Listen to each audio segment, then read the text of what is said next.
So someone asked if we could differentiate a synkinesis from an aberrant regeneration. And these are similar terms, but not exactly the same. So a synkinesis means they move together. So aberrant regeneration is usually an acquired phenomenon. So when you have a nerve that's trying to go to its target organ, muscle,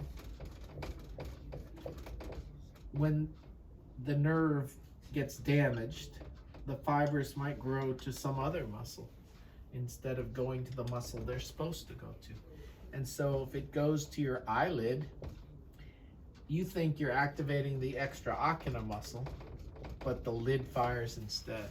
That is aberrant regeneration. So in a third nerve palsy, for example, they'll be looking down, but the lid will retract. So that is an aberrant regeneration. It regrew, it regenerated, but it went to the wrong place.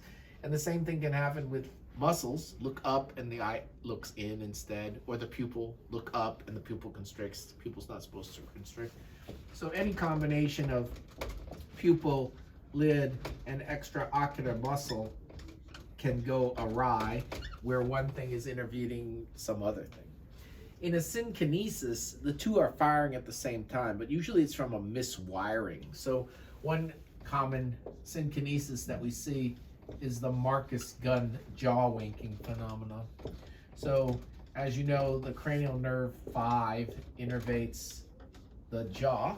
And so when they move their jaw, they're jutting out their jaw, moving their jaw from side to side, those muscles might fire and it might make your lid go up and down, which is 3.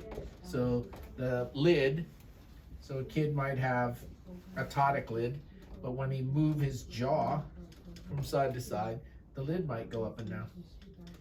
So that's not aberrant regeneration because 5 never hooked up to 3. Aberrant regeneration is 3 hooked up to some other branch of 3. In this case, it's a 5-3 synkinesis. This produces the Marcus jaw winking phenomenon, and that is a synkinetic movement. So synkinesis to me is different because different nerves, it's congenital and it's a wiring problem. Aberrant regeneration, acquired, wire from one goes to another location, and most commonly that's third nerve.